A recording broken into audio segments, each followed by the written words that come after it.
The new version of Adobe After Effects includes powerful integration with Maxon Cinema 4D.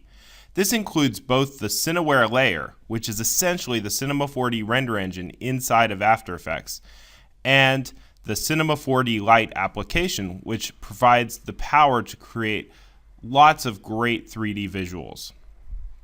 In this tutorial series, we're going to look at how to create a pure motion graphics scene in Cinema 4D Lite and composite and render it through Cineware in Adobe After Effects.